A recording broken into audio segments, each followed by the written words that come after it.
Order, order. Patricia Ferguson to move the motion. Thank you, Sir Roger, and it's a pleasure to serve under your chairmanship today. I don't intend taking up too much time in today's debate, as I hope that as many colleagues as possible have time to speak. I know this is an issue that concerns us all, and I think it's only right that we all have that opportunity to make a contribution. As we know, it's just over 400 days since the horrific events of the 7th of October, when over 1,200 people were killed in Hamas attacks in Israel. Over 30 of the hostages taken that day are believed to be still in Gaza, and it's beyond time that they were released and returned to their lives and their families. It was, of course, the events of the 7th of October that triggered the attacks by Israel into Gaza and the humanitarian crisis we're debating here today. An official death toll of some 43,391 people, of which 16,500 are children, with 10,000 people missing and presumed dead, are shocking statistics, and 72% of those killed are women and children. The Lancet has recently published a report that suggests that the death toll may actually be closer to 186,000. So it's almost got to the point where the numbers are so overwhelming that we're in danger of becoming inured to what they represent. A few weeks ago, with other colleagues, I attended a presentation that brought home exactly what those numbers, those statistics mean. The presentation was given by Professor Nizam Mahmoud, a volunteer surgeon working with Medical Aid for Palestinians. The event was organised by my friend and colleague, Dr. Zubair Ahmed. Professor Mahmoud is a vascular surgeon of great experience who has worked in a number of war zones and who had recently been in Palestine. I thought I'd seen and heard it all, the death, disease and sheer brutality reported on our TV screens night after night. But then I went to Professor Mahmoud's presentation. He spoke calmly and slowly about his experiences in Palestine, using slides and a video diary. He demonstrated the symmetrical puncture wounds on a dead child's body, wounds in the region of the body's major arteries that were too precise to have been the work of a human sniper. They were the work of drones, targeted at innocent civilians and, in this case, a child. Happy to give way. And congratulate my honourable friend for securing this important debate, because the intolerable humanitarian crisis in Gaza and the West Bank is precisely why we need an immediate ceasefire and a surge of aid. The recent reports of Israeli troops bombing, then clearing northern Gaza, and then not allowing Palestinians to return to their lands, surely that's tantamount to ethnic cleansing and is utterly deplorable. Does my honourable friend agree that it is up to the international community, including our government, to call out the Netanyahu regime so that they stop such actions? Patricia Ferguson. Thank you, Sir Roger. My friend is absolutely correct in what he says, and the situation is, of course, getting worse rather than better as we watch the actions in northern Gaza unfold.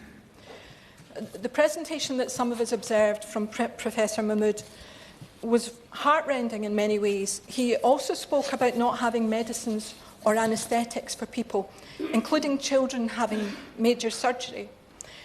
The children were being operated on in hospital beds, the adults on the floor. He also spoke about the young ICU doctor he knew who contracted hepatitis A and died because of a lack of a relatively straightforward and available medication.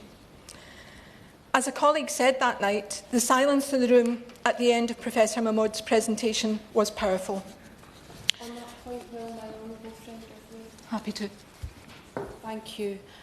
I'd also like to thank Dr Mahmoud and his colleagues for the incredible bravery and compassion that they've shown to those living in desperate circumstances. And not only have they shown immense care, but they've also worked tirelessly to shed light on their plight as was seen with his testimony to last week's meeting of the International Development Select Committee. Does my honourable friend agree with me that the horrors, absolute horrors of treating children and adults without the medical basics like swabs, sanitisers or even anaesthetic cannot continue, and there must be safe routes for medical provisions to enter Gaza? And does she also agree with me that there must be a future with long-term physical and mental health support? Interventions are interventions, not speeches. There are, as you can see, quite a lot of members who wish to participate in this debate. We cannot have speeches under the guise of interventions. Please. Patricia Ferguson.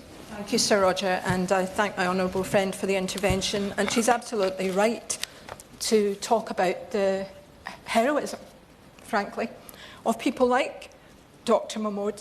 And I recall that in one of the slides that he showed to us from his video diary, in fact it's a short video, he was pointing out to us that the noise in the background was the noise of drones. So medical staff are not exempt from these attacks, nor are civilian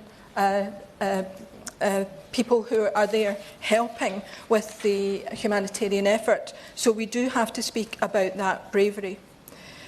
But to have someone like Dr. Mahmoud, who has experienced that horror firsthand, who has given up his own time to try to help, and who clearly despairs, was something I don't think any of us present will ever forget.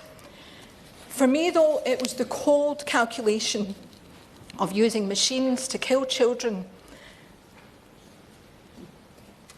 as though it was some kind of warped video game, that was the most disturbing aspect of Professor Mahmoud's presentation, and which made those statistics I spoke about earlier mean a great deal. Yes, of course. I'm very grateful to my honourable friend, and she's making an incredibly powerful speech. We also had evidence from an MSF medic who reported similar sort of atrocities that they experienced. And last week, international lawyers were saying this had gone beyond the realms of self-defence by Israel. On the case of UNRWA and the unilateral move the Knesset has made to stop their activity in Gaza, how do you think we as a government can respond to that? Judge Ferguson. Thank you, Sir Roger. My honourable friend makes a very valid point, and one I was actually just about to come to, actually, so it's very timely. And I think what our government has to do is work very hard with the international community to try to find a way, and hard it will be, to bypass the Israeli government and to make sure that we do manage to get humanitarian assistance into Gaza. We already know that some of the aid convoys have been disrupted in recent times since the Knesset decision, and we have to find ways of getting that aid in, because the aid is there, but it is being stopped, it is being looted, and it is being prevented from getting to those it needed. Yes, of course. Thank my honourable friend for giving way. And we're all moved by the stories, and when we see the pain in the eyes of the children, you think, where's our compassion gone for our humanity? But there's also been some reports that aid have gone into schools, for instance, and those schools have been bombed, and so therefore there is no aid. Does my honourable friend agree with me that we have to be serious in regards to ensuring that this crisis ends soon? Sir Roger, and I do agree with my honourable friend that we have to redouble our efforts, and we have to not just talk about what's happening in Gaza, but we have to act to make sure this comes to a conclusion as quickly as possible. Well, my good friend, certainly. I welcome my good friend for giving way and for her securing this very important debate. Hopeless, starving and besieged. This is a new report from Human Rights Watch, and they talk about 1.9 million being forcibly displaced. So I'd like to know if you think that the ICC prosecutor should see this as a crime against humanity and look at targeted sanctions to be imposed immediately, along with the humanitarian aid going in. Thank you, Sir Roger, and I thank my honourable friend for her intervention. I think with the news that the Israeli government has banned UNRWA from working in Israel and the occupied East Jerusalem, and that conversations even between UNRWA staff and Israeli officials will be banned, the 2 million people currently dependent on that aid are made even more vulnerable as winter approaches, especially as the point my friend makes, especially as most Palestinians have been displaced at least once, if not more often, and many are living in makeshift tents. And when we say tents, they are not tents as we understand them. They are collections of fabrics, cardboard, anything that can be scrounged and scavenged and brought together to try to give some shelter to very vulnerable families. So it is incumbent upon us as a country to do everything we can to end this carnage and to help those most in need. And I hope that today the Minister might be able to tell us that the UK will vote to support a ceasefire when the resolution comes before the UN Security Council later today. Be happy to give way. Thank you for giving way. I congratulate the honourable member for securing this debate, and I think we can all agree that the number of children, particularly 16,000 children who've been killed, is just absolutely horrific. The UK has suspended some arms licences to Israel, but in light of the violations of humanitarian principle and law that the honourable member has talked about, the conditions in hospitals and so on, would she agree that a total suspension of arms to Israel is now called for? Mr. Ferguson. Thank you, Sir Roger, and I thank my friend for that intervention. I think the shocking part of the statistics is that the 16,000 children killed doesn't, of course, refer to those who have been maimed. And one of the things I would like to see personally is more of those young people, or some of those young people, being able to come to Europe, to Britain, to have treatment, because their injuries are severe and often they have not had the treatment that they need at the time of that surgery. Their situation is dire going forward, but we could help to make it less dire and more easy for those young people to live good lives going forward and to be able to achieve everything that they are capable of. So I think we have to look at every opportunity, and I hope that the government keeps under review the situation with arms to Israel, and that it will, when the time is right, make that decision. But I would also, of course. He's making a very powerful case that many of us share our deep concern for the children in Gaza. Does she recognise, as I do, that probably the time has now come for the UK to use its full range of diplomatic powers to express its concerns, and particularly the comments in the last 24 hours by Finance Minister Smotrich, who has called for Israel to permanently occupy Gaza as a means of getting the hostages home? The hostage families do not want this. Israeli communities oppose this for rank. So is it time for us, does she agree, to stand with all those Israelis and Palestinians against that kind of extremist language? Because it doesn't help the people of Gaza and it will not end this crisis. Tricia Ferguson. Thank you, Sir Roger. I do agree with my honourable friend, and that kind of language doesn't help the people of Gaza, and it doesn't help the hostages either. And I think that is the message that many of the hostage families have been trying to get through. There have been massive protests all through this horrible period.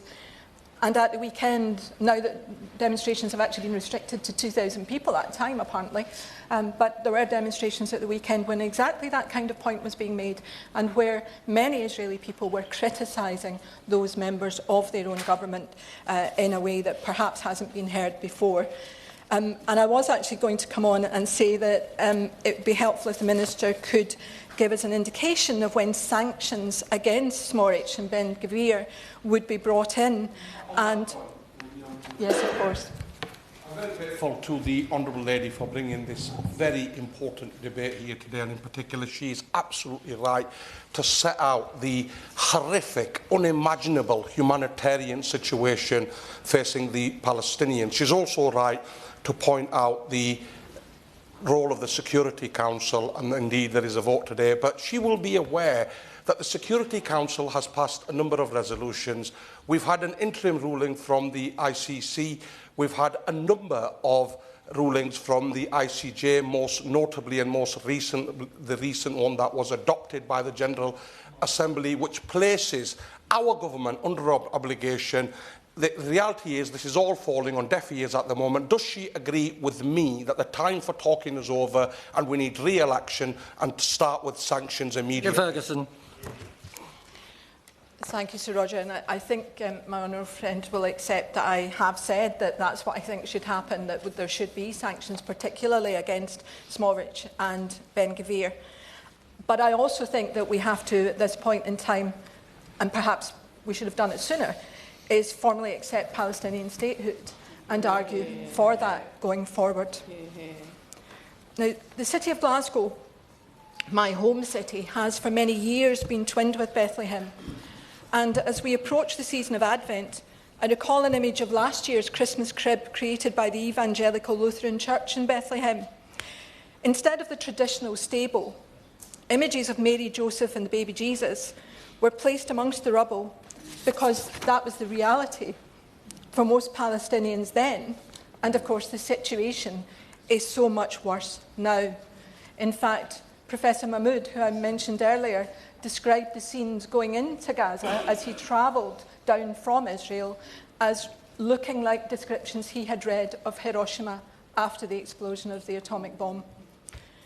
So we have to hope and pray and work very hard and use everything in our power to try to end this seemingly endless cycle of violence, horror and despair. But it will only end if governments stand together and advocate for a ceasefire and for the release of hostages. A two-state solution rooted in peace and respect must follow, and we must also commit to assist with the rebuilding of Palestine. I'd like to thank in advance, Sir Roger, all those who are going to speak in the debate, and I hope that we do see a resolution before too long. The question is that this House has considered the humanitarian situation in the occupied Palestinian territories. Could I ask you just to remain standing, those who wish to actually speak in this debate, please? I just want to do a quick head count.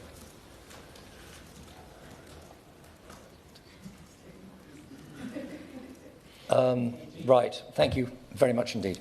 We're going to put a 3-minute time limit on immediately, and that may have to be reduced. Please sit down. Please sit down. It's all right. Order. It may have to be reduced. I'm conscious of the fact that some people have intervened. I'm assuming that those who have intervened will not be intending to speak. Priority will be given to those people who have not intervened. Iqbal Mohammed. Thank you, Sir Roger. It's a pleasure to serve under your chairmanship. And I want to thank my honourable friend and member for Glasgow West for securing this really crucial debate. As the member has outlined, the humanitarian situation in the occupied Palestinian territories is beyond dire, and I'm not going to repeat the details of how awful the situation is. Suffice to say, all we have to do is look at our phone on a daily basis to see Palestinian refugees being bombed, murdered, and repeatedly displaced. I want to use my time to concentrate on what this government is going to do. Frankly, their record to date has been abysmal. From the Prime Minister legitimising the right of Israel to impose a siege on an entire population, to the Foreign Secretary appearing to be ignorant of the meaning of the word genocide, to a government refusing to impose any meaningful sanctions on either arms sales or illegal settlements, this government's failure to take action against ethnic cleansing and genocide has made them complicit in those acts. I would like to draw the attention of the House to the attention of our government to the actions of the Irish government and suggest they take a leaf out of their book. At the moment, the Occupied Territories Bill is making its way through the Irish parliamentary system, where it has received governmental and cross-party support. The bill is not new. It was first introduced in 2018, and there were concerns at the time its measures might be in breach of EU law.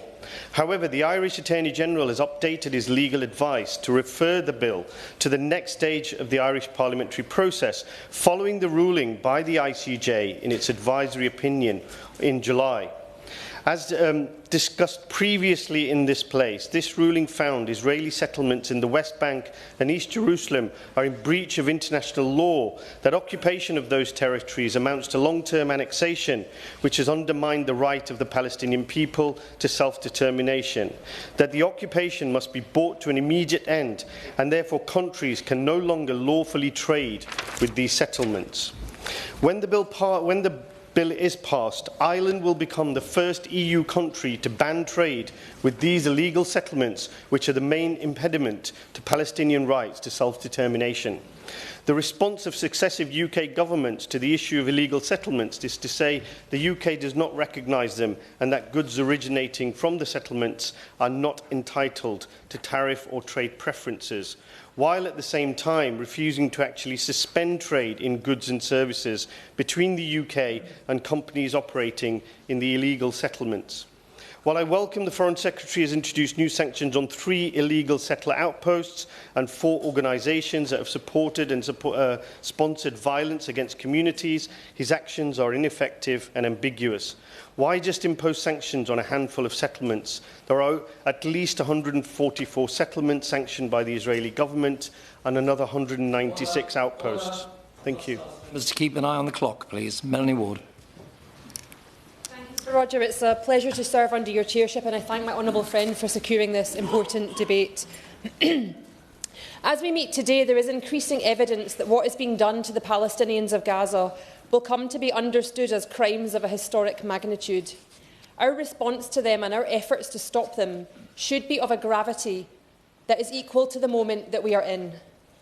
The last time we spoke here on this issue, I expressed grave concern that Israel was preventing aid from entering Gaza and might even go as far as preventing the UN from carrying out their duties in the provision of humanitarian assistance.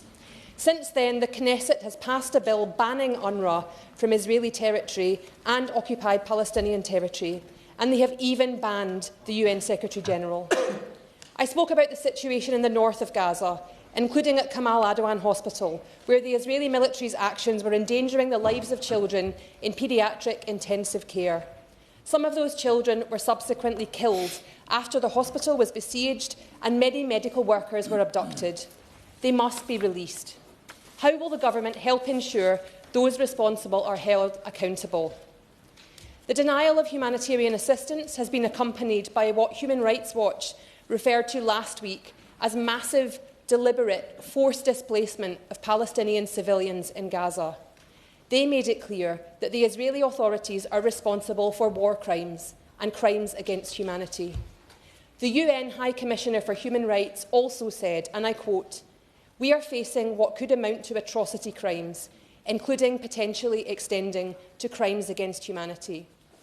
One person who is similarly clear is Israeli National Security Minister Itamar Ben-Gvir.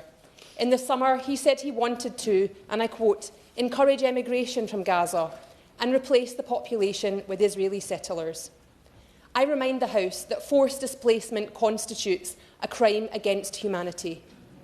Finally, I share with you the words of my friend Mo, a doctor and aid worker in Gaza. He's Palestinian. Last night he said, "I've started to feel like the world has forgotten us. It's been over a year now, and it feels as if no one is paying any attention anymore, as there is no change at any level. I'm still displaced here in Khan Yunis. The situation is getting more dire. At times, it really starts to feel like this is the new normal we're going to have to endure for years to come.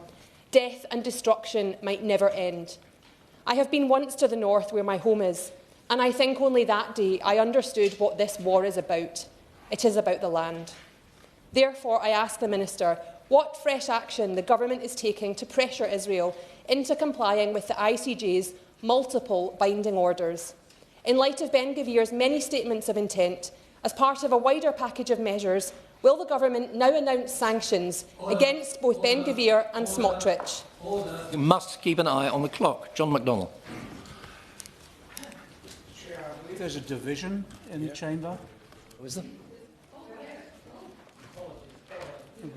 Division in the House, sitting suspended for 15 minutes. Order, order.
Makes life easy. Order, order. John MacDonald. Thanks, Sir Roger. I just want to make 3 brief points. The first, my honourable friend from Glasgow West raised the issue with regard to the children who have been seriously injured in Gaza and the West Bank. I think this is the 9th occasion now that I've raised it, either in debates or in correspondence. It would be really helpful to have a response from the Minister, I know, who's looked at this, to see the progress on developing the scheme that we've been recommending based upon the Ukrainian scheme to get children here for treatment. And obviously, there's been a willingness within a number of the clinicians in this country to be able to facilitate that. The second point, briefly, and maybe my friend from Coventry West may be raising this as well, but the FBU members have raised funds and they have provided a vehicle, a fire and rescue vehicle, for use in Palestine to enable people to be saved, but also to be rescued from the rubble of the bombings that have taken place. The Israeli government has prevented that vehicle being delivered, so I'd urge the government now to intervene to ensure that has. My third point, very briefly, is this. I think the world has changed with the election of Donald Trump. I think the world has changed, certainly in the eyes and the direction of travel with regard to Netanyahu and his colleagues in his cabinet. I think they do believe now they have permission to annex all of Palestine, and I also think that they feel they can act with a complete impunity now that Donald Trump has been elected. So therefore, I think the onus now falls upon the shoulders of our government to be the leaders seeking peace now in the world. But we also recognise that words haven't been good enough to protect the Palestinian people or to move the situation on towards a ceasefire. And that's why I've come to the conclusion that our government must lead in terms of the BDS movement, the boycott, disinvestment and sanctions movement. I think we have the potential of uniting a whole range of countries across the globe, in the global south as well as across Europe now, to take serious action with regard to boycotting, disinvestment and sanctioning. And in my own community, we have our meeting on Saturday morning. We'll be looking at how we locally undertake sanctions. We had a boycott of our local shops in Israeli goods last time this occurred, and that's what we'll be developing. On that point, will my right honourable friend give way? I thank my right honourable friend for giving way. Now, a United Nations Special Committee found last week that Israel is using starvation as a weapon of war, and they also found that Israel's methods of warfare in Gaza are consistent with genocide. So given this, to put an end to this humanitarian crisis, don't we need to see tough sanctions on Israel, sanctions on arms, sanctions on trade, sanctions on individuals, until Israel finally stops violating international law? Alan MacDonald. Briefly, I can see no other option now. We've tried everything else. We've tried dialogue, we've tried pressure, we've tried to form alliances, we've tried to support progressive forces in Israel itself. All have failed. And every night, I think someone mentioned it, we come home, we watch children dying in front of our eyes in terms of the videos that we see on television. I think nothing else. So I urge the government now to rethink its strategy, become the leaders in the BDS movement across Europe and in the global south now, because I think that's the only way that we'll be able to shift this Israeli government from murdering more of the people in Palestine. All walk. It's a pleasure to see you in the chair, Sir Roger, and I thank my honourable friend, she may well be right honourable one day, the member for Glasgow West, for securing this vital and urgent debate. I want to start today by telling the story of Mohammed, a newborn baby in northern Gaza. Just a few hours after Mohammed was born, he and his mother Ragad had to be transferred to a new hospital amid fears for their safety. On the way, their ambulance was hit by an Israeli missile. The paramedics survived and tried to save the mother and baby, but they were hit by a second missile. 20 hours later, Mohammed was found the only survivor. Sky News reported he was cradled in his dead mother's arms. Sadly, Mohammed's story is not a one-off. On November 8, the UN Human Rights Office published its report into the verifiable deaths in Gaza, deaths with which there are 3 independent sources to corroborate them. The UN found that close to 70% of the fatalities were of children and women. Yeah, give way.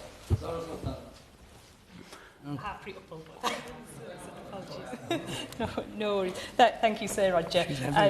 Just on the honourable member's point, will he agree with me that the toll of the impact on children has been absolutely devastating, with over 16,000 children killed in Gaza, but also in the West Bank? We have seen that it's been the deadliest year in terms of children being killed, over 171, and that's the greatest number of children dying at any time since the Israeli army seized control of the area in 1967. So does he agree with me that the government must do more in terms of meeting our aims on international humanitarian law? Friend is absolutely right. And to back up her point, in residential housing, where the vast majority of people die in Gaza, 44% of deaths are of children, 26% are of women. I'll say that again, 44% of the deaths are of children. The UN High Commissioner for Human Rights, Volker Turk, said on November the 8th, this unprecedented level of killing and injury of civilians is a direct consequence of the failure to comply with fundamental principles of international humanitarian law, namely the principles of distinction, proportionality and precautions in attack. So these deaths of children are not one-offs. They're not exceptions that prove the rule of Israeli safeguards in the theatre of conflict. The frequent, relentless loss of civilian life proves that rule of law, international law, is being willfully ignored. And the repeated restrictions on humanitarian aid to Gaza are a further breach of basic fundamental international legal obligations on an occupying power. And let's not forget, this is an occupying power. Despite the US's ultimatum prompting some opening of crossings recently, there's still a trickle of aid going into Gaza, and winter is coming. The UN and the UK rightly condemned Hamas's rampage of killing, barbarism and hostage-taking on October the 7th, 2023. The very act of taking and keeping hostages is itself a war crime, and the anguish their families face must be unbearable. Nothing can ever justify or excuse the horror of October 7. But nothing can ever justify or excuse the massive loss of civilian life that has followed day in, day out ever since. So can I ask the Minister if she believes the UK is at present fulfilling its own obligations under international law as affects our trade and arms links with Israel, not just in Gaza but in the illegal settlements in the West Bank? And given that ultimately the only route to peace for both Israelis and Palestinians is a negotiated settlement, can I ask what progress the UK has made in working with other countries to recognise the state of Palestine as soon as possible? Jim Shannon. Members may be aware, and we'll put it on the record, that I'm a friend of Israel, and I visited Israel in a delegation to see at first hand the devastation that people are living through there this year. However, being a friend of Israel does not make me an enemy of the people of Gaza, and I wish to make that very clear from the outset. This is an issue that stirs deep emotions and concerns. I commend my colleagues for their dedication to discussing these critical matters, especially as we consider the recent and devastating events of October the 7th. The attack on Israel by Hamas, a recognised terrorist organisation, was a tragedy of immense proportions. Over 1,200 lives were taken in acts of violence so horrific that they've left an indelible scar. We witnessed the murder of innocent civilians, the targeting of women and children, and acts of brutality that defy comprehension. The trauma of that day will remain with us, and more importantly, with the victims' families forever. It is right that we call out these atrocities for what they are, acts of terror designed to destroy the very fabric of peace. Yet, as we rightly condemn Hamas, we must also turn our attention to the humanitarian crisis unfolding in Gaza and the West Bank. The Palestinian people, who have long endured hardship, find themselves caught in the crossfire of this conflict. They suffer from a lack of access to basic necessities such as food, clean water and medical care. The destruction of infrastructure and the blockade have exacerbated that plight. Let me be clear.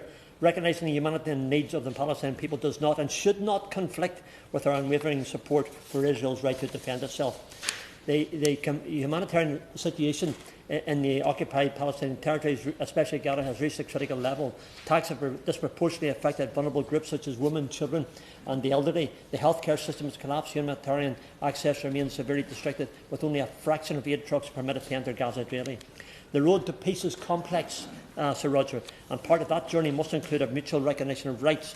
Palestine must acknowledge Israel's right to exist in every sense of the word, politically, socially, territorially. With that recognition must come a clear and unequivocal renunciation of violence. Terrorist attacks launched from Palestine territories must cease, not only because they undermine peace, but because they perpetuate a cycle of suffering for both Israelis and for Palestinians. I'm particularly pleased to see the Minister in her place. The Minister knows that I'm fond of her because she answers questions and she has compassion, she has understanding, and her justice that the Honourable Lady promotes, the Right Honourable Lady promotes, is one that is well known. So I look very much forward to hearing how the Government plans to address this pressing issue with urgency and with clarity. Let us not forget the humanitarian crisis in the occupied territories is a symptom of a deeper conflict. It is a conflict rooted in historical grievances, territorial disputes and mutual mistrust. Addressing humanitarian needs is essential, but it must be accompanied by a robust effort to tackle these underlying issues. And we must use all of our influence to encourage a return to meaningful negotiations between Israel and the Palestinian leaders. The ultimate goal must be a two-state solution where both peoples can live side by side in peace and security. Thank you. Yuan Yang. Thank you. Chairmanship. And I welcome this opportunity to discuss the ongoing atrocities in Gaza. I thank my honourable friend, the member for Glasgow West, for bringing this debate to Westminster Hall. Thank you to those constituents as well of mine who've made it here from Early and Woodley. I know that this is a top issue of concern for my constituents in Early and Woodley and for many of us across the country. The amount of correspondence I receive on this issue far exceeds any other issue. And there is little more I can add to what my honourable colleagues have already said about the horrors that we are seeing in Gaza. One of my constituents, a GP, described to me his trip to Gaza in 2015. He'd been sent to inspect Al-Hi Hospital, which had been bombed the previous year in 2014. That hospital was bombed once again over the last year. And through his contacts at the hospital, my constituent has told me that thankfully most of the staff there have survived. Against the odds, they amazingly continue to operate a very reduced service in that hospital. Now, testimonies like that of my constituent and of his contacts are all the more rare because what we are seeing right now is an effective blockade on information coming out of Gaza. And I want to touch on the issues facing journalists in the region. Many honourable friends have noted the horrific images and videos coming out of Gaza. However, we're seeing only a drop in the ocean of what is actually happening in the region. There are now almost no journalists left. It has been one of the most deadly wars for journalists in history. And Israeli forces have killed over 140 journalists, according to Reporters Without Borders, of whom 34 were killed while working. I spoke to one journalist recently who described to me the following, that journalists have been targeted and it's been made difficult for them to leave. Their lives have been made miserable. In previous wars, there were places possible to stay safely. Now the journalists can't find anywhere. And the inability to get images and reporting on the ground out lessens the impact of reporting. It lessens the ability of readers to understand what is happening there. Over time, the level of attention dissipates because readers are wary, and the challenge for us is to find new ways of covering it. And I know that a former colleague of mine had an extended and prolonged attempt to leave the region and thankfully has done so.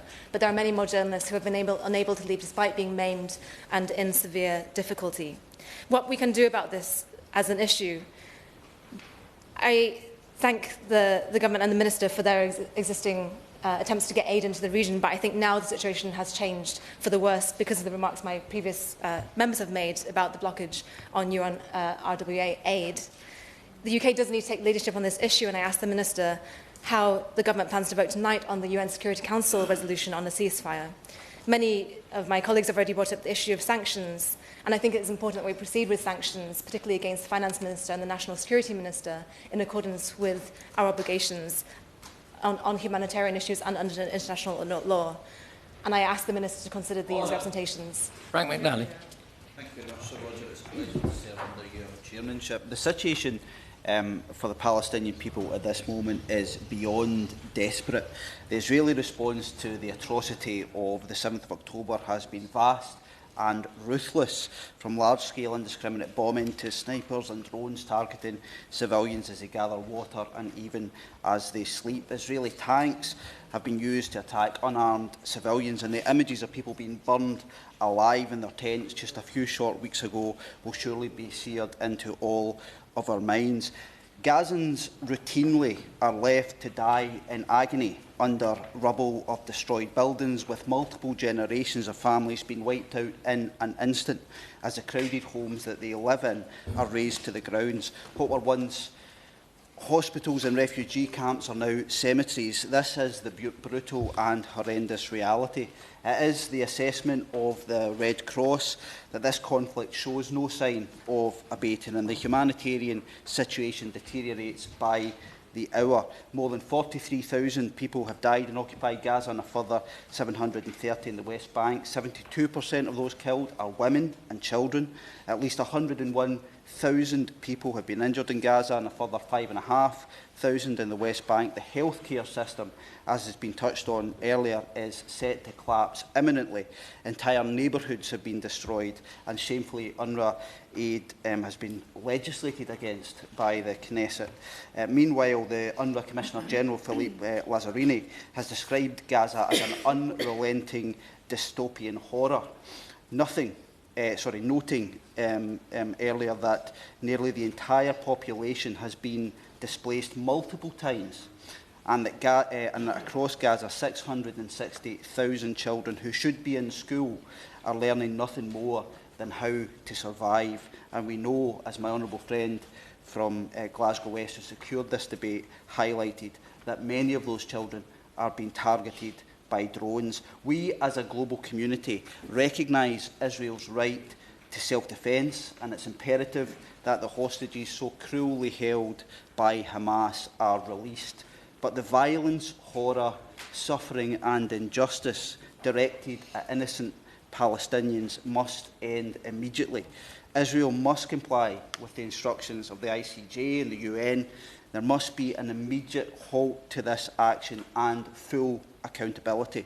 This horror must end now, and the full might of the British state must be brought to this matter. Thank you, Sir Roger. Order. One moment, please. Could you just stand again, please? It would help me. I'm trying to work, because there are one or two people who were standing who now aren't. Right, Alex Ballister, please. Thank you, Sir Roger. It's a pleasure to serve under your chairmanship. As we've heard from other members in the hall today, the death and destruction meted out in Gaza has been horrendous. 43,000 people have been killed since October the 7th, nearly 3/4 of them women and children, and a child is killed in Gaza every 10 minutes. A full 90% of the population, almost the entire Gaza Strip, have been forced to leave their homes. Most have been displaced many times, with some families being forced to move 7, 8 or 9 times over the course of the last 13 months. Some might justify this as a sad but inevitable result of fighting a terrorist organisation in a densely populated area. But whilst Israel has every right to respond to the awful attacks of Hamas on October the 7th, the disregard for civilian lives and the failure to ensure adequate humanitarian access during their response is completely unacceptable. And I feel I have some authority in this, having twice served with the Royal Marines in Afghanistan, where we were fighting a terrorist organisation, and also around built-up areas with many civilians.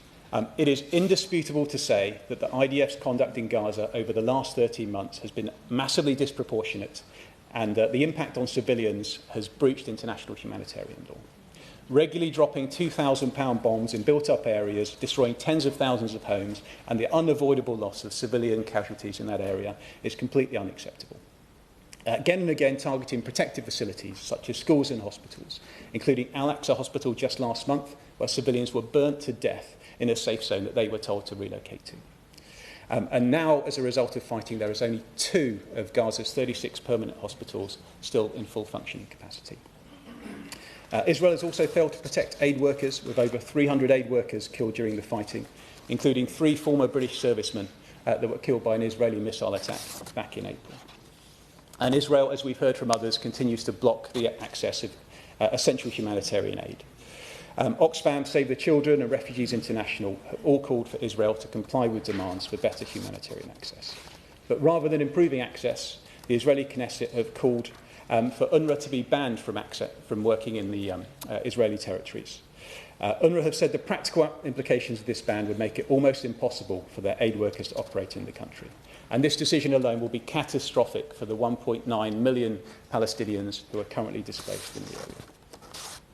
But whilst we're appalled by the 43,000 that have killed so far, those of us that have worked in conflict zones know that it is hunger, disease, starvation and exposure that will kill more people than the fighting. So with the collapse of the health system, we're already seeing outbreaks of hepatitis A, polio and chickenpox.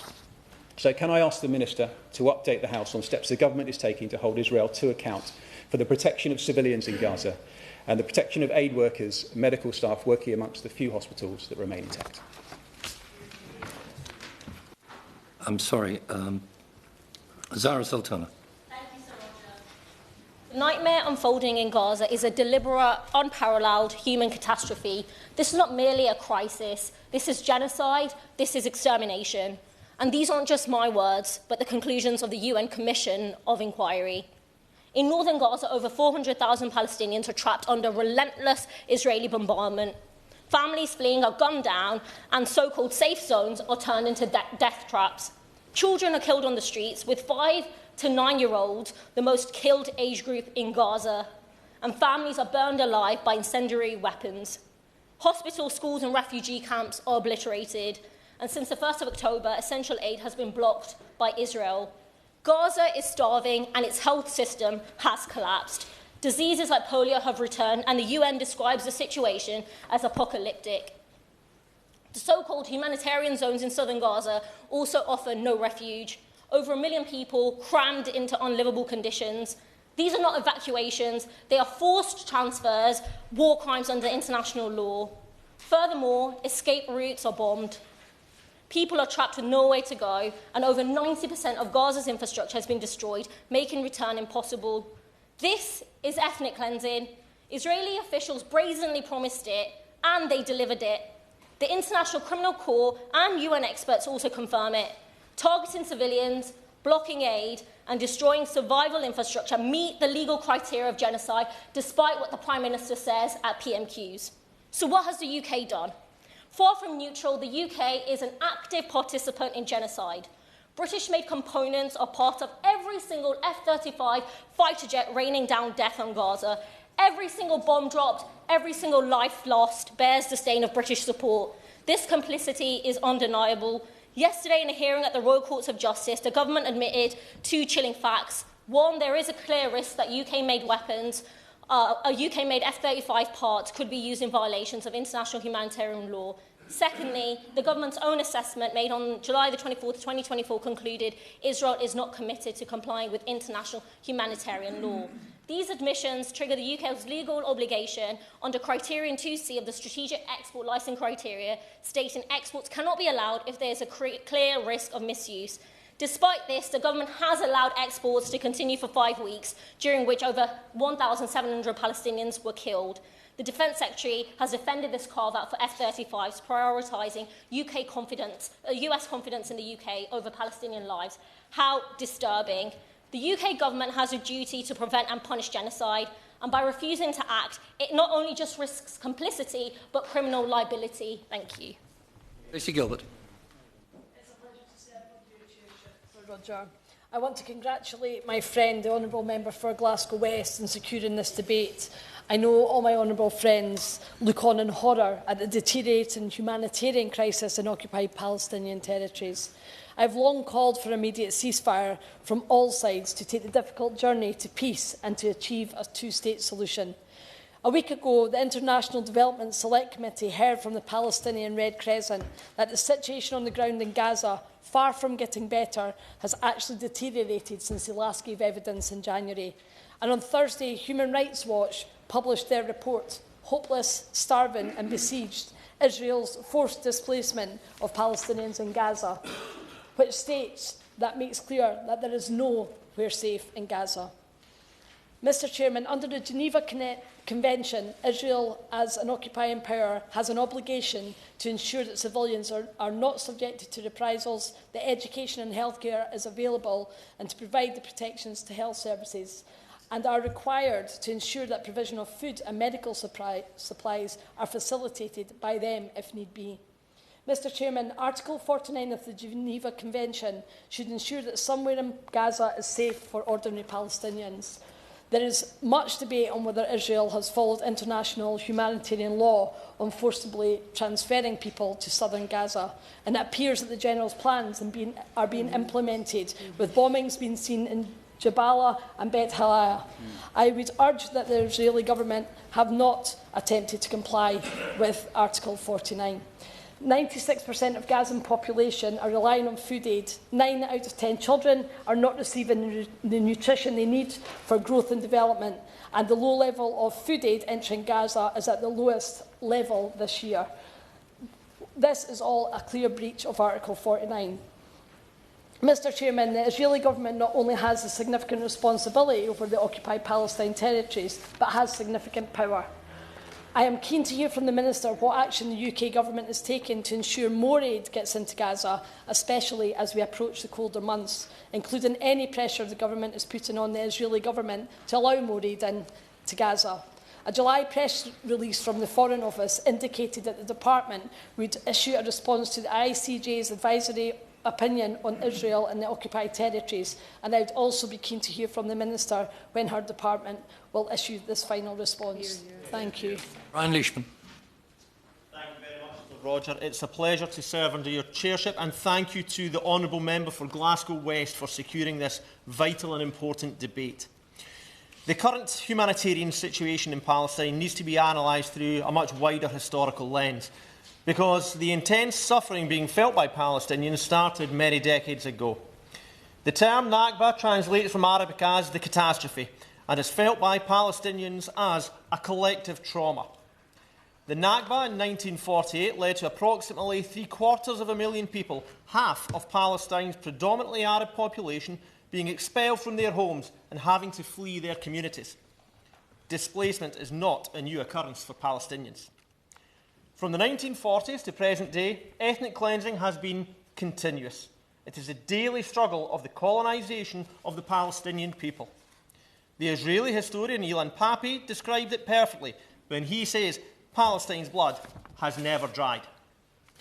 The seizing of land and possessions, the violence, the refusal to recognise culture and basic human rights, the imprisonment, the apartheid, and now the blocking of water, food, medicine, and, as mentioned by my right honourable friend from Hazen Harlington, even a fire engine donated by the Fire Brigade Union of Scotland to the people of Gaza, when the Palestinian people need it most, are examples of settler colonialism that sees removal of the local population through ethnic cleansing and a genocide. The international community, and especially the UK and US, in their November and December United Nations Security Council presidencies, must do more. A lot more than a timid condemnation of the Israeli government's belligerent and truculent actions that have inflicted death and destruction. We must let the world see just how special a relationship we really have with us stopping all arms sales to Israel, achieving the release of all hostages, brokering an end to the killing with a lasting ceasefire, and making sure that life-saving humanitarian aid reaches those people in dire need, and a safe Israel alongside a rebuilt, a prosperous and a free Palestine. And that means a free Palestine that isn't an open-air prison shoehorned into a confined area, but a real nation, with its people free of the relentless Nakba and persecution it has been the victim of for generations.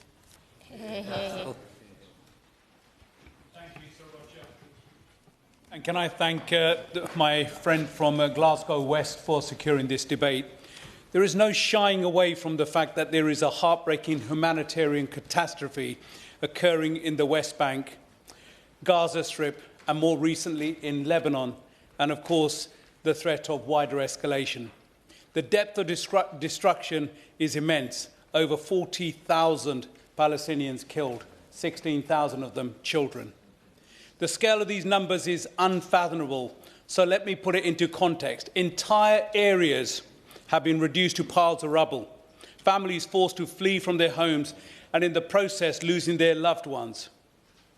Many never to return home, ever. These are real people with real hopes, real aspirations, real dreams. Lives and communities shattered, every last memory turned to dust. The people I'm talking about are not fighters, but ordinary civilians, families with children. Amongst the death and destruction, Israel's Knesset has passed bills to restrict UNRWA, the aid from getting into the region. The Israeli Knesset has moved to restrict basic necessities such as bread, shelter and emergency health care for those wounded. The situation is intolerable and we should not tolerate it. Now is the time for action. We must protect the delivery of aid in the region, and as a very minimum, as a start, there must be an immediate ceasefire, immediate release of all the hostages, the protection of civilians, unfettered access to aid in Gaza, and a pathway towards a two-state solution. Will the Minister please commit to that as a bare minimum? Will my honourable friend give way? Of course. Honourable friend for giving way. Will he agree with me that the right to basic necessities, surgical swabs, vaccines, basic hygiene equipment, is the right of the Palestinian people and not the gift of any other country? And will he further agree with me that as a critical friend of Israel, we perhaps require to feed back to them the elements of their own government are now a threat not only to the peace and security of the region, but actually the peace and security of Israel itself? Thank you. And I agree with my honourable friend. I think it is their right and they should be allowed that without any question from anybody outside. And I think we should use our influence across the world to make sure that we finally have deeds and not words. We turn those words into actions. Thank you. So, Roger, it is always a privilege to serve under your chairship, and I thank the Honourable Member for Glasgow West for securing this timely debate. The attack on innocent Israelis on October the 7th was horrific, and the hostages who were taken must be released unconditionally. Israel unquestionably has the right to defend itself against such an atrocity. But over a year on, the situation in Gaza is grave. I cannot add to the statistics and harrowing testimonies described by other honourable members. It is indeed an unrelenting dystopian horror, as my honourable friend, the member for Coatbridge and Bells Hill, said. I want to make just a few remarks about the International Court of Justice's advisory opinion of July this year, which the honourable member for Dewsbury and Batley described earlier. The UK government is, as I understand it, formulating its response to it at the moment. One important element of the ICJ's advisory opinion was the following finding, that all states party to the 4th Geneva Convention have the obligation, while respecting the Charter of the United Nations and international law, to ensure compliance by Israel with international humanitarian law as embodied in that convention. That's paragraph 279. The court was therefore clear that ensuring that international humanitarian law is respected by Israel is a legal requirement on parties to the 4th Geneva Convention, which includes the UK. As I understand it, the UK's position is that it has no obligation to ensure respect by other states in conflicts to which the UK is not a party. In the light of the ICJ advisory opinion, and in the context of the Israel-Palestine conflict, that notion is not, or is no longer, a legally sustainable position in international law. Neither is it right more broadly. There are many reasons why this ought already to have been clear, but the ICJ advisory opinion puts the issue beyond reasonable dispute. The UK should consider that we have an obligation to ensure compliance by Israel with international law. As a lawyer, I respectfully suggest that this is the correct interpretation of the international rules. And taking this approach, the UK would have to demand more of Israel to give effect to the advisory opinion, specifically with regard to the timing and details of Israel's withdrawal from the occupied Palestinian territories, as well as in relation to recognition by the UK of a Palestinian state.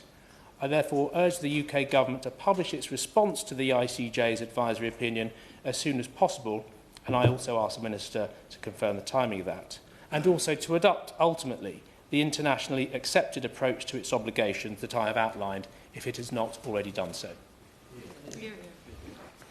Order. I've been informed that there are 3 members who've spoken in the debate who wish to attend a meeting with the Foreign Secretary at 4 o'clock. Now, the divisions, of course, were not entirely foreseeable, and that has extended this debate, which will now end at 4:25. I am going to permit this, but members need to understand this debate, had there not been the divisions, would have ended at 4 o'clock. And colleagues know that.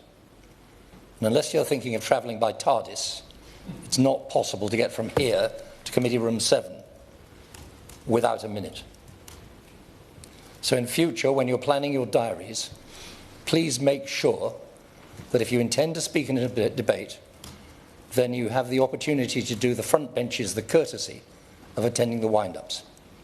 With that proviso, members needing to leave may leave at 3 minutes to 4. Callum Miller. Thank you very much, Sir Roger. It is a pleasure to serve with you in the chair. I'd like to congratulate the Honourable Member for Glasgow West for securing today's debate on this most pressing of topics, and one that I know a great number of our constituents are deeply concerned about. The Honourable Member's compassion and concern for those affected by the conflict, particularly the children, is clear for us all to see. Sir Roger, over a year on from the Hamas 7th of October terrorist attacks and the response that followed by Israel in Gaza, we now face a devastating situation. Gaza is facing a humanitarian catastrophe. Tens of thousands of Palestinians have died and 90% of the population of Gaza has been internally displaced. Israel has now twice been hit by airstrikes from Iran. Tens of thousands remain internally displaced and around 100 Israelis are still being held hostage by Hamas.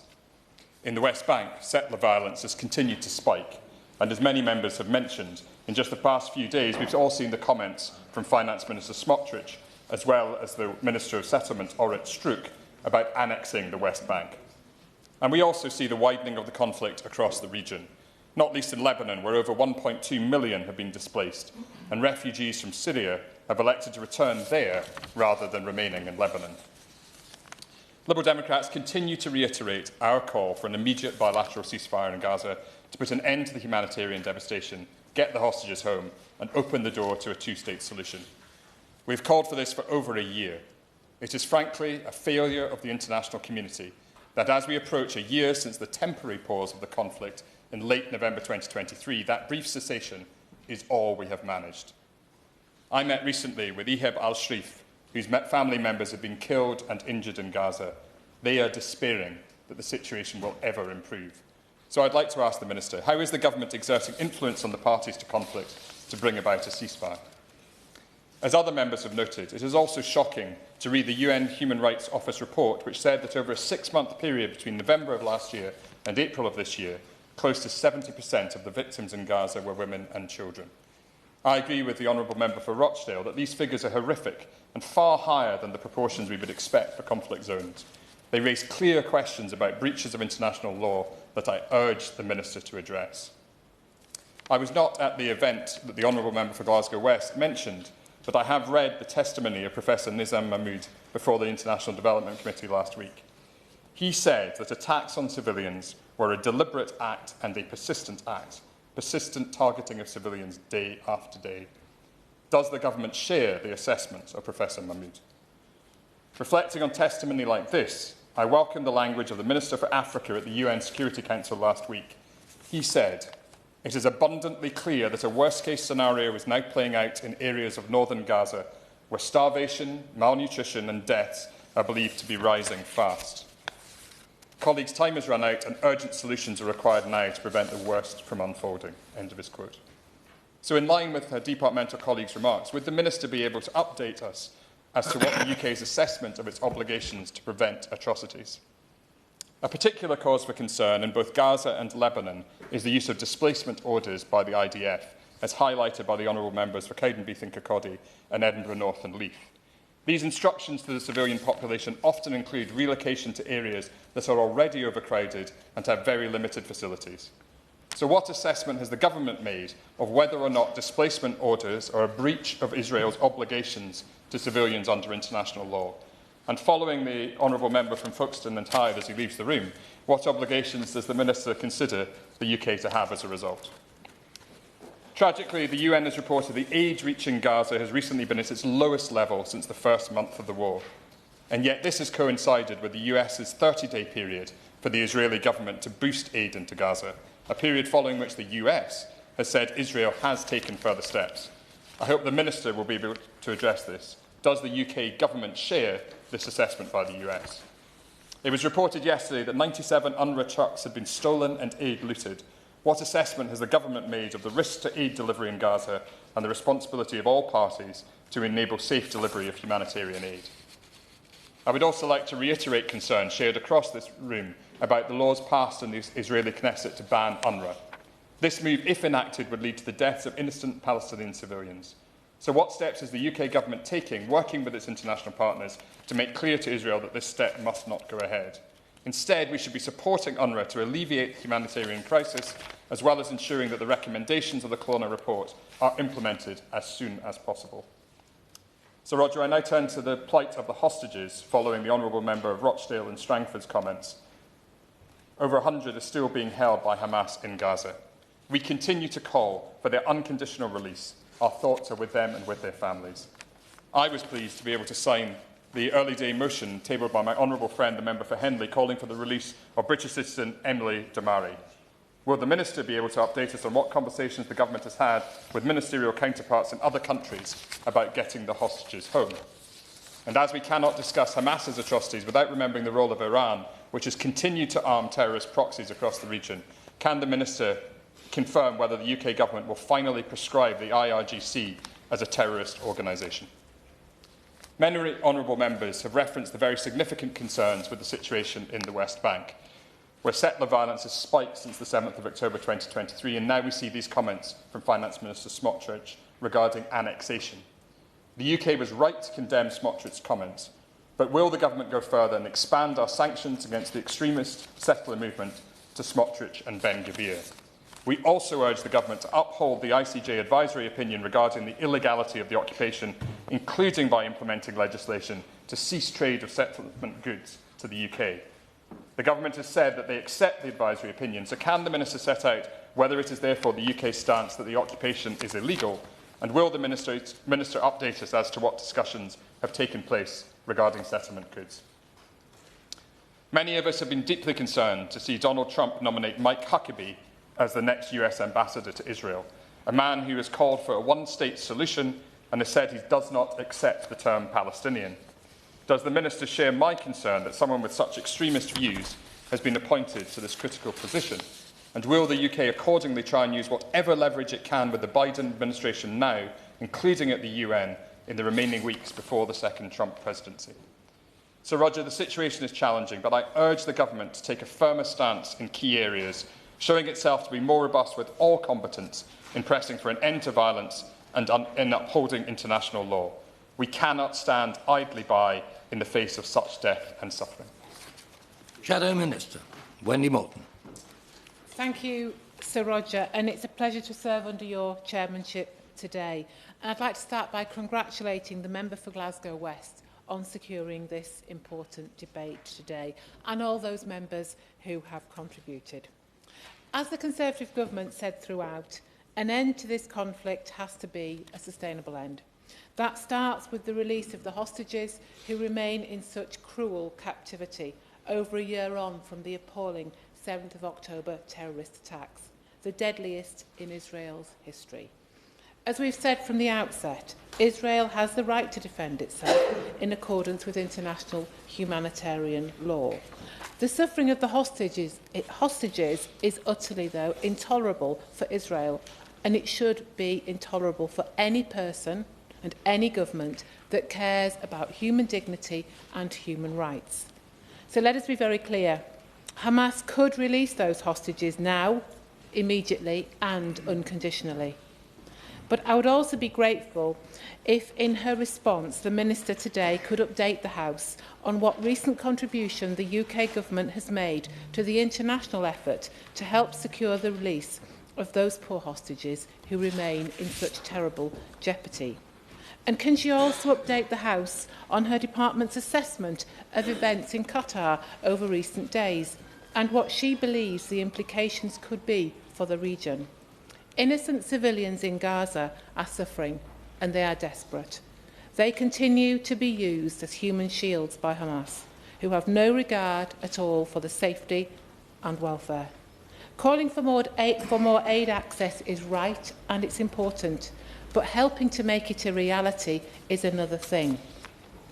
The Conservative Government helped to identify different ways that aid could get in, and we appointed a special representative for humanitarian affairs in the Occupied Palestinian Territories.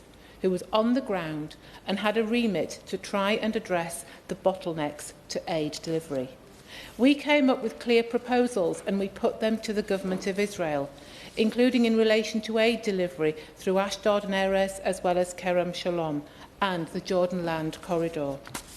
Israel did make a number of significant and welcome commitments on these points, as well as on approving more types of aid. But I would appreciate an update today from the Minister on what recent engagements she has had with Israeli counterparts on the fulfilment of those vital commitments in recent days and weeks, and confirmation on whether she has identified any additional routes for aid delivery since coming into office. The last government also worked with the US and with Cyprus to set up a temporary pier off Gaza for aid delivery and conducted airdrops. Solutions that are not without logistical challenges, but which were nonetheless viable. Delivery by land, of course, is clearly optimal, but has the government explored any alternatives to help bolster the UK's aid effort? Of course, the type of aid, Sir Roger, that is delivered is crucial too, and it's important that all bases are covered. When it came to children, we supported UNICEF to assist over 5,800 with severe malnourishment and 853,000 children, adolescents and carers with wider emergency services. On sexual and reproductive health care, we gave £4.25 million to support the UNFPA's efforts to reach 110,000 women with up to 100 community midwives, 20,000 menstrual hygiene kits and 45,000 clean birth delivery kits. We also delivered 8,400 shelter coverage kits and funded a field hospital treating thousands of patients.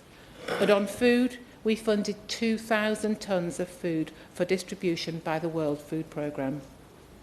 But as humanitarian needs evolves in Gaza, I would like to ask the Minister, how is she proactively ensuring that the UK's aid offering evolves in kind, and what discussions is she having with our trusted aid partners to this end? Getting aid, of course, over the border in the first place is one thing, but making sure that that aid is delivered that the aid that is delivered matches need is another. But then there's also the question of safe distribution of aid within Gaza. So specifically on that point, could the Minister confirm that ensuring effective deconfliction is a top priority in her discussions with Israel about the humanitarian situation in Gaza? But Sir Roger, I'd also like to touch on UNRWA, because we are following developments from the Knesset very carefully. We do want more aid to reach innocent civilians in Gaza, because the humanitarian situation is severe, including, of course, in the north of Gaza. But we also recognise that UNRWA must rebuild trust and confidence following the appalling allegations that staff were involved in the horrific October the 7th attacks and the subsequent dismissal of 9 UNRWA staff under the UN Office of Internal Oversight Services investigation into those allegations. It is critical that UN bodies ensure adequate vetting of personnel and activities, and that UNRWA needs to work hard to prove it is getting this right. Catherine Colliner's reforms need to be implemented in full. There has to be confidence that processes have changed so that this never happens again and so that neutrality can be assured. I am aware that the Government has put resource towards UNRWA reform, but that needs to deliver tangible and measurable results. So can the Minister update the House on what progress UNRWA has made on implementing the Colliner reforms, and specifically whether she believes that progress has been sufficient? More broadly, though, we do need to make sure we are working with every relevant UN agency and trusted partner, including the British Red Cross, UNICEF, the UN World Food Programme and others, to respond to critical food, fuel, water, health and shelter needs in Gaza. And in relation to the West Bank, the situation is certainly tense. While Israel must protect its vital security interests, we urge the Israeli authorities to do so in a way that minimises the risk of further instability or escalation. But more broadly, in government, we encourage Israel to release frozen funds. to halve settlement expansion and hold to account those responsible for extremist settler violence. We also strongly urge the Palestinian Authority to implement very much needed reforms, including on education and welfare, and to set out a pathway to democratic progress. So to conclude, Sir Roger, the Conservatives, we remain committed to peace and stability in the Middle East. We ultimately want to be able to lift people's eyes to a brighter future and a regional peace. Minister, Annalise Dodds. Thank you very much, Sir Roger. It's a real pleasure to take part in this debate with you in the chair, and I'm very grateful to my honourable friend, the member for Glasgow West, for securing this important debate and for the many contributions of members from right across the House in this matter of grave importance. I will do my very best to respond to the points that have been raised, but this was a very broad-ranging debate, and so I hope members will contact me directly if they feel there are any issues that I do not manage to cover. I will take the decision, Sir Roger, to not fully cover all of the issues about regional developments in order to respond to those specific to this debate, so I hope colleagues will accept that. It's very clear, Sir Roger, that Gaza is in the grip of a humanitarian catastrophe. On 12th of November, the warning from the Famine Review Committee marked a terrible new milestone. Famine is now imminent in areas of northern Gaza. Starvation, malnutrition and related deaths in these areas are rising fast, as is the risk of disease. Hospitals and roads have been destroyed, and as the acting UN Emergency Relief Coordinator Joyce Msuya put it, Gaza is now, in her words, unfit for human survival. This situation is appalling, it is man-made, and Israel must act to address it immediately. I have heard directly from the staff of non-governmental organisations who risked their lives to get help in just how dire the conditions in Gaza have now become. Indeed, the accounts they've relayed to me of the suffering they've sought to relieve are harrowing, and of course we did hear that from a number of members, but I think most clearly from the opening remarks by my honourable friend for Glasgow West, and indeed from the intervention from my honourable friend for Oldham, East and Saddleworth as well. We know the disturbing statistics here. Over 300 aid workers have been killed in the conflicts, the highest number in any single crisis. Yet trucks, humanitarian workers and medics are at the border, ready to get life-saving support into Gaza, as Israel continues to hold them back from making the last few miles of their vital journeys. We are increasingly concerned by reports that Palestinians are being prevented from returning to their communities as well, and the situation in the West Bank is deteriorating.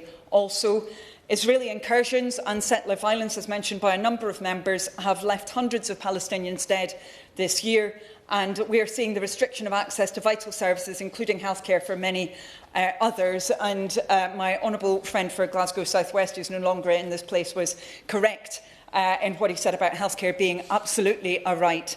On the issue that was raised by the opposition for an update of activity here around entry points, the UK has been working intensively with other countries in the region and beyond it to identify new, wherever possible, entry points. However, and indeed I saw this for myself in Jordan, however, we also have to be clear and recognise the reality. Conditions are continuing to worsen in Gaza at the moment. Israel must take the urgent action that's needed to change this. First, Israel must protect the civilian population and infrastructure. It must protect healthcare workers, as mentioned by my honourable friend for Rochdale. It must protect humanitarians and indeed journalists, as mentioned by my honourable friend for Earley and Woodley. I'll push on if my honourable friend doesn't mind, because so many have spoken so powerfully, as indeed did my friend for Hales Owen, based on his personal experience of the need for access, particularly of healthcare workers. The Foreign Secretary has raised our grave concerns about these matters with Minister Dermer and Minister Katz, and in response to the member for Bicester and Woodstock, we have made a number of representations repeatedly, bilaterally and multilaterally to countries in the region and indeed to the US, as he would expect on these subjects.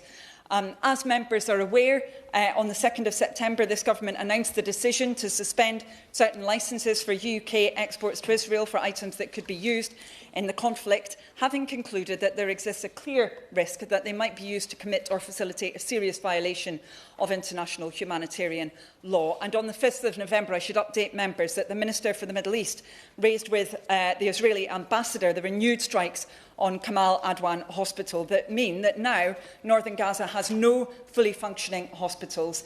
The sick and injured must be allowed to leave Gaza to receive care.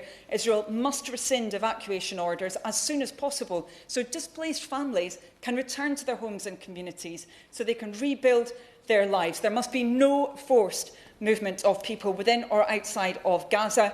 And my honourable friends for Coventry South and Slough rightly raised this. The UK government has been crystal clear that it is unacceptable.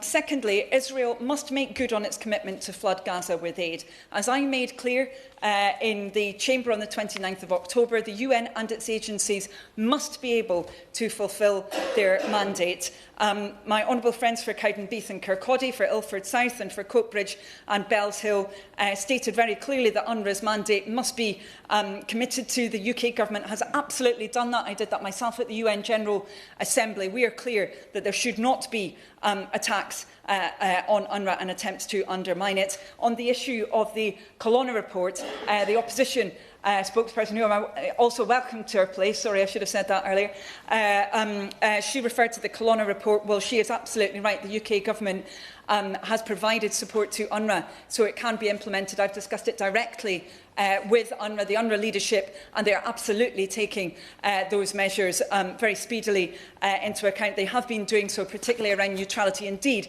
they wished to act on this issue for some considerable time and did not have the funds to do so. Now they do, and they're taking all allegations very seriously indeed. Now, the fact that winter is advancing has been mentioned by a number of speakers, but the flow of aid has reached now its lowest ebb since the conflict began. It's not matching need. So we must ensure, as raised by my honourable friend for Rochdale, that civilians can withstand winter conditions and that there can be the humanitarian provision that's required. Now, a number of members have raised the UN Security Council. Reference was made to Lord Collins' work there, chairing a meeting to underscore the risk of famine in northern Gaza. The Foreign Secretary reiterated the UK's unequivocal position yesterday, and with reference to the Security Council today, we are working hard with partners, including partners in the Global South, in response to the point made about that, so that the Council can act on this catastrophic situation and push for a ceasefire, for hostage release and for a massive scale-up of aid. And I hope that responds to the question laid by my friend for Alloa and Grangemouth on specifically that issue. There is no excuse for Israeli restrictions on humanitarian aid. They must be lifted, and there's no excuse for violations of international humanitarian law either. It must be respected by all sides. That is the UK government's position. On the ICJ advisory opinion, the UK fully respects the independence of the ICJ. We continue to consider the court's advisory opinion carefully with the rigour and seriousness that it deserves. I say that in response to my honourable friend for Folkestone and Hythe, who is no longer in his place. I have set out previously details of the aid that has been provided from the UK very speedily, Sir Roger, because I know that I have run out of time now. I will just mention the fact to my honourable friend for Hayes and Harlington that we have provided support to the Egyptian government and the WHO for their care to Palestinians who have been medically evacuated from Gaza. I will write to him on that subject. That has been part of a much larger package of measures that we have instituted to support healthcare, as well as food, nutrition, education, psychosocial support and so forth. On the subject of sanctions, of course, we always keep that under review, but we condemn those remarks that have sought to dehumanise Palestinians. In conclusion, alongside our international partners, we call on Israel to take immediate steps to address this catastrophic situation, protect civilians and let in the promised life-saving surge of aid that's so desperately needed now. Thank you. Thank you. Patricia Ferguson to wind up the debate, please. Thank you, Sir Roger.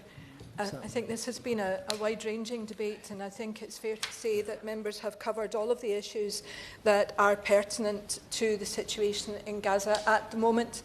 I'm sure the Minister was alive to the fact that there is a great deal of concern about the ongoing tragedy that is Gaza and the Occupied Palestinian Territories at the moment. Of course, we all want to see the hostages released. I personally do not think Israel is helping the situation with regard to the hostages, but that is a matter that they have to justify to their own people. The situation as we approach winter is, of course, becoming dire.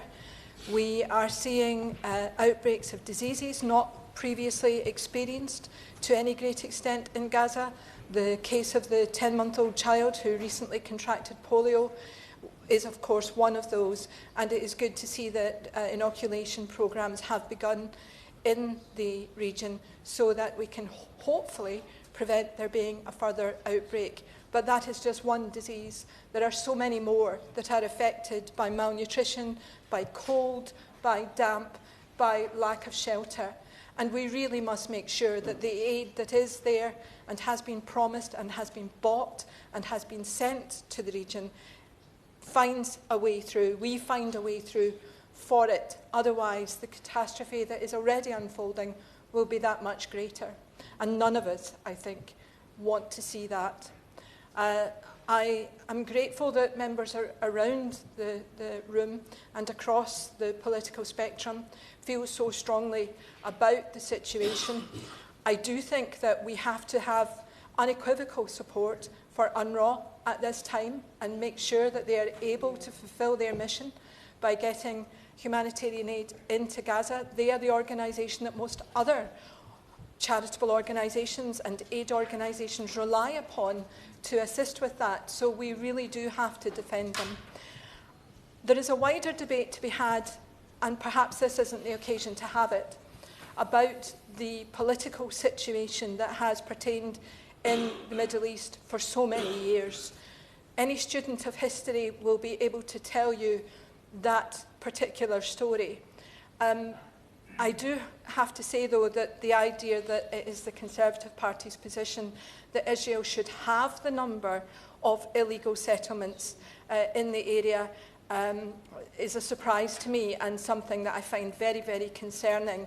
Any illegal settlement is illegal by definition and therefore should not be there and contributes to the overall distress and chaos and conflict in the area. I probably don't want to say very much more than that, Sir Roger, other than to thank you and the clerks, and particularly the Minister, who has responded in so much detail to matters raised by honourable members around the room this evening, and who has done so with precision and with compassion. And that is very much to be welcomed. I sincerely hope that we do see progress and that our government continues to spearhead the arguments at the United Nations and elsewhere to make sure that the situation in Gaza results in a permanent ceasefire, the establishment of two states that can live together in the area, and the flooding of the area in the short term with humanitarian aid with a view to the rebuilding of Palestine in the very short term.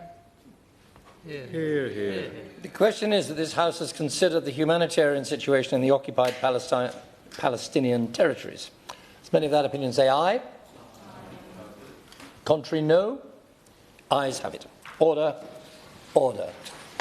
Mr. Sultan, could I have a quick word?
Right, if you could do me a little map of who's here, so I have a clue.